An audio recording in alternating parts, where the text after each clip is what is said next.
दोस्तों, सोशियोलॉजी के टॉपर्स के मुंह से तो आपने बहुत बार सुना होगा कि उन्होंने स्लीपी के रिसोर्सेज यूज किए। तो लेकिन ऐसे भी कुछ टॉपर्स हैं जो सोशो ऑप्शनल से नहीं है। वो क्यों स्लीपी का नाम लेते हैं? दोस्तों, हम स्लीपी क्लासेस में जीएस एक्सटेंसिवली कवर करते हैं। ना सिर्फ यूट्यूब में डेली 4 वीडियोस आते हैं दोस्तों वहां पर, बल्कि हमारे पेड मॉड्यूल्स हैं। आज भी भारत के most cost effective paid modules systematically coverage करते हैं पूरे जो जीएस को, एंड मेंटरिंग भी अब तो शामिल है। दोस्तों, मैं आपको इनवाइट करता हूं इस पूरी जर्नी में जो कि भारत के ग्रास रूट से क्रिएट कर रही है अब टॉपर्स।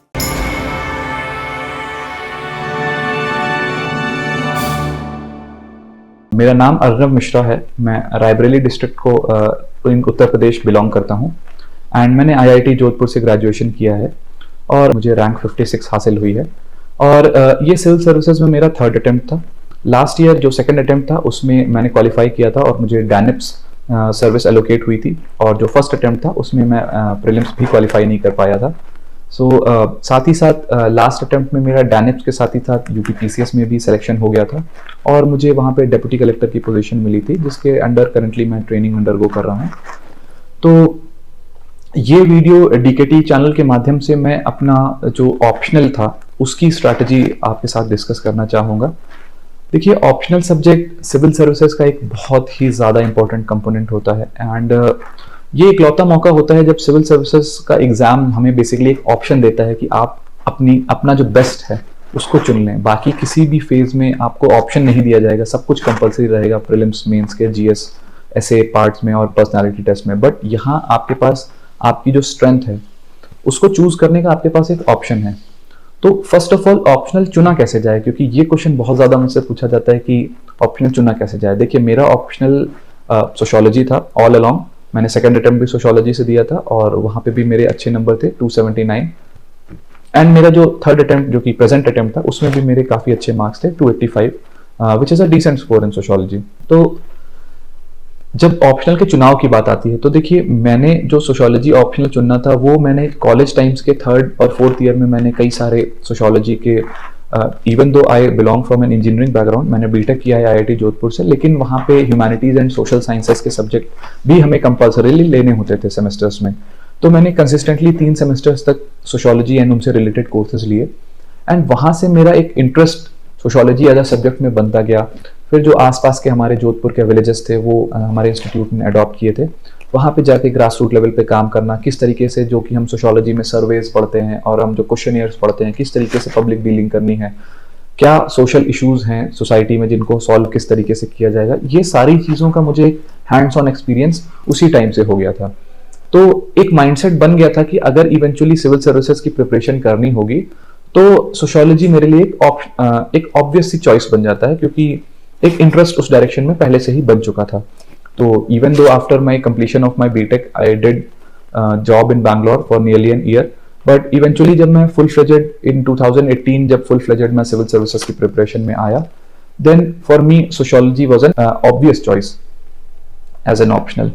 तो ये सारी कहानी मैंने आप लोगों को इसलिए बताई क्योंकि कई बार ऐसा होता है कि ऑप्शनल सब्जेक्ट का चुनाव हम उस बेसिस पे कर लेते हैं कि मार्केट में क्या चल रहा है, या किसी ने हमें कुछ समझा दिया, या फिर किसी चीज में कंसिस्टेंटली कुछ टॉपर्स के अच्छे मार्क्स आ रहे हैं तो हम भी उसे ले लेंगे। नहीं, in my opinion what you should do is कि जिस भी सब्जेक्ट में आपका इंटरेस्ट हो, जो भी सब्जेक्ट आपको पसंद हो, जिस सब्जेक्ट को पढ़ के आपको मजा आता हो, बेसिकली आप वही सब्जेक्ट चुने। क्योंकि जैसे जीएस की तैयारी कई बार काफी मंडेन होने लगती है, सेम रेपिटेटिव चीजें हम बार बार पढ़ रहे होते हैं, हमने प्रीलिम्स में भी पढ़ी, हमने मेंस में भी पढ़ी, लेकिन जो ऑप्शनल सब्जेक्ट होता है वो आपने अपने मन से चुना है।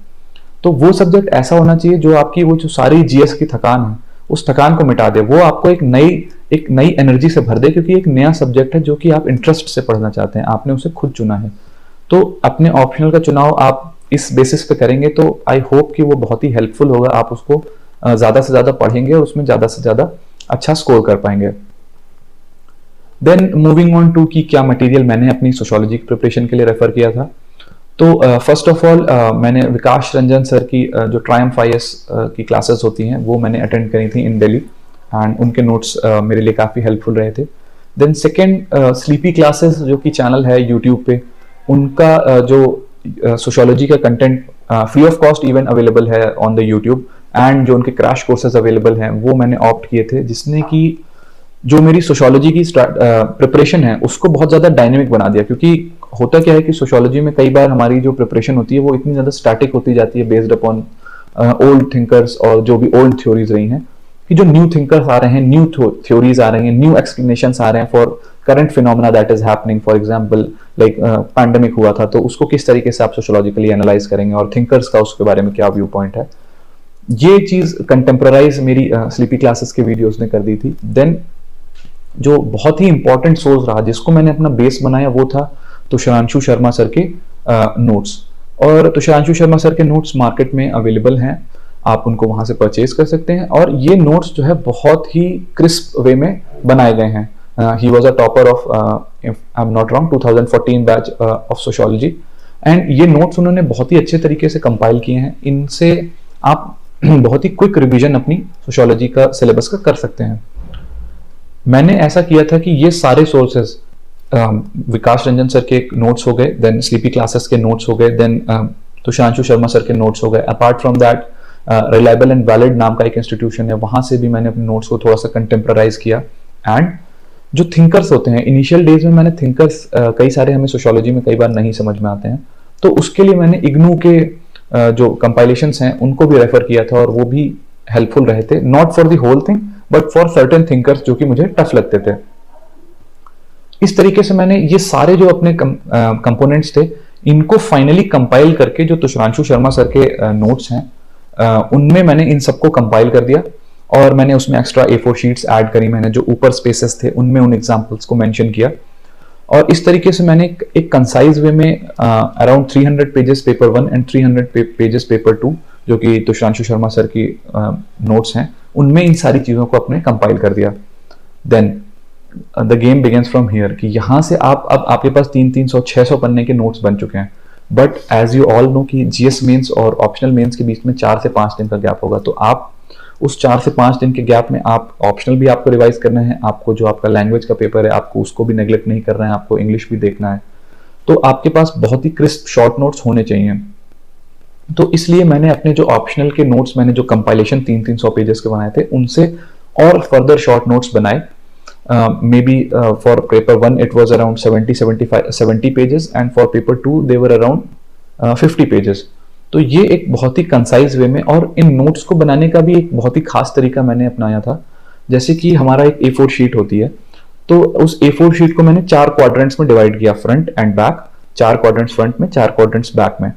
और फिर कोई भी टॉपिक होता था सिलेबस का, मैं उसकी हेडिंग वहां पे डालता था। And then I use to mention कि क्या की टर्म्स रहे हैं इस टॉपिक से रिलेटेड। फॉर एग्जांपल अगर रिलीजन के बारे में बात हो रही है, या फिर कास्ट के बारे में बात हो रही है, क्लास के बारे में बात हो रही है, जो कि बहुत ही इंपॉर्टेंट टॉपिक्स हैं सोशियोलॉजी में, तो इनके क्या की टर्म्स हैं, क्या की वैल्यूज हैं, उनको मैं एक क्वाड्रेंट में मेंशन करता था। Then in the next quadrant I mention कि कौन से ऐसे सोशियोलॉजिकल थिंकर्स हैं जो कि उसके बारे में एक पॉजिटिव राय रख रहे हैं, पॉजिटिव मेंशन कर रहे हैं, मैं उनको मेंशन करता था। Then in other quadrant I mention कि कौन ऐसे थिंकर्स हैं जो कि उस चीज के बारे में अपनी एक निगेटिव ओपिनियन रख रहे हैं कि इसको बदला जाना चाहिए, इसको चेंज करना चाहिए, and all that. Then in the next quadrant I mention कि अगर कुछ ऐसे थिंकर्स हैं हमारे सोशियोलॉजी में जो कि एक कंक्लूसिव आर्गुमेंट देते हैं, कि फॉर एग्जांपल R.K. मर्टन बताते हैं कि कैसे फंक्शंस डिसफंक्शंस हो सकते हैं, तो एक कंक्लूसिव आर्गुमेंट देते हैं। इसी तरह कई सारे थिंकर्स हैं जो कि एक कंक्लूसिव आर्गुमेंट देते हैं, तो आप उनको वहां पे मेंशन कर सकते हैं। फिर उसके बाद आप पीछे के पेज में जाएं तो आप एक क्वाड्रेंट में मेंशन कर सकते हैं जो भी उस टॉपिक से रिलेटेड अगर आपके पास एग्जांपल्स हैं। फिर अगले क्वाड्रेंट में आप कुछ डायग्राम्स मेंशन कर सकते हैं उस टॉपिक से रिलेटेड। इसी तरह आप जो भी आपके सिलेबस में टॉपिक दिए, आप हर टॉपिक के लिए इस तरीके से 1 से 2 A4 शीट बना सकते हैं, और इन्हीं 1 से 2 A4 शीट्स का कंपाइलेशन फाइनली बनता है, वो आपके 70-75 pages paper 1 and then paper 2 के नोट्स में। ये कंपाइलेशन बहुत ही ज्यादा इंपॉर्टेंट होता है जब आपके गैप आता है GS mains and optional mains के बीच में। आप इनको 1 से 2 बार रिवाइज करने की कोशिश करें। साथ ही साथ आप जब तुषारांशु शर्मा सर के नोट्स पढ़ेंगे उसमें बहुत ही ब्यूटीफुली जो है डेफिनेशंस दी हुई हैं, उन डेफिनेशंस को हाईलाइट कर दें एंड आप उनको डेफिनेशंस को कई बार पढ़ें, और जब अपना फाइनल सोशियोलॉजी का मेंस लिखने आप जा रहे हैं देन उन डेफिनेशंस को एक बार उस गैप के बीच में एक बार देख लें, और एग्जाम्पल्स जो मेंशन्ड हैं उनको एक बार देख लें। इनसे आपकी मेमोरी रिफ्रेश होती रहेगी और आप एक अच्छी परफॉर्मेंस सोशियोलॉजी में दे पाएंगे। साथ ही साथ सोशियोलॉजी में किस तरीके से पेपर अटेम्प्ट करना है, ये भी एक बहुत ही इंपॉर्टेंट आर्ट होती है कि हमें किस तरीके से क्वेश्चंस का सिलेक्शन करना है, क्योंकि यहाँ पे हमें ऑप्शनल में क्वेश्चन सिलेक्शन का ऑप्शन होता है। तो क्वेश्चन सिलेक्शन अगर आप इनिशियल के 4 से 5 मिनट को डिफाइन कर दें कि मैं इनमें क्वेश्चन सिलेक्शन करूंगा, एक बार जो आप क्वेश्चन सिलेक्शन कर दें फिर उस पर बार बार रीथिंक ना करें, because eventually you will realise कि आप सब क्वेश्चंस आंसर करने में कैपेबल हैं, लेकिन अगर आप बार बार रीथिंक करेंगे तो आपका बहुत इंपॉर्टेंट टाइम वेस्ट हो जाएगा। उसके बाद अटेम्प्ट करने की स्ट्रैटेजी क्या होती थी, आई ऑलवेज मेड श्योर कि मैं इनिशियल 1 घंटे के अंदर जो क्वेश्चन 1 एंड क्वेश्चन 5 होता है उसमें 5 और 5 मतलब 10 क्वेश्चन होते हैं, तो ये मेरा अटेम्प्ट होता था कि मैं उन 10 क्वेश्चन को अटेम्प्ट कर पाऊं, लेकिन ऐसा पॉसिबल नहीं होता था। I was able to finish around 8.5 answers और करीब 1.5 आंसर्स रह जाते थे। Then I moved on to the 50 markers जो कि 20 एंड 10 मार्कर्स होते हैं, उन पे मैं मूव ऑन करता था। और उसके लिए मैंने हर क्वेश्चन के लिए जो कि 3 क्वेश्चन अटेम्प्ट करने हैं उनके लिए मैंने हाफ आवर अपॉइंट कर रखे थे, असाइन कर रखे थे। फॉर एग्जांपल अगर क्वेश्चन 2 है उसके 3 पार्ट्स हैं 20 एंड 10, तो इन तीनों पार्ट का कंबाइंड मैं आधा घंटा एलोकेट कर देता था, फिर नेक्स्ट क्वेश्चन के लिए आधा घंटा, फिर नेक्स्ट क्वेश्चन के लिए आधा घंटा। तो इस तरीके से आपके 2.5 आवर्स निकल चुके हैं।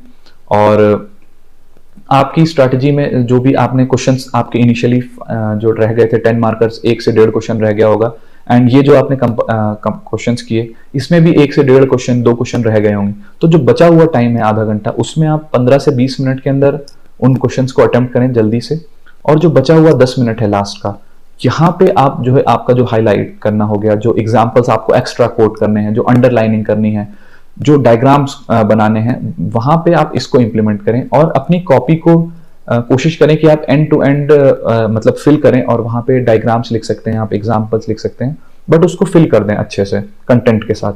तो इस तरीके से आप सोशियोलॉजी में एक बहुत ही कंफर्टेबल सिचुएशन में रहेंगे। और टेस्ट सीरीज की प्रैक्टिस जरूर करें एज इन मेंस, और अगर आपके पास सेक्शनल्स लगाने का टाइम नहीं है तो आप फुल लेंथ टेस्ट सॉल्व करें, बट टेस्ट सीरीज जरूर सॉल्व करें। मैंने टाइम्स फायर्स की जो कि विकास रंजन सर के अंडर में है, उनकी टेस्ट सीरीज सॉल्व करी थी, and that really help me in the exam as well.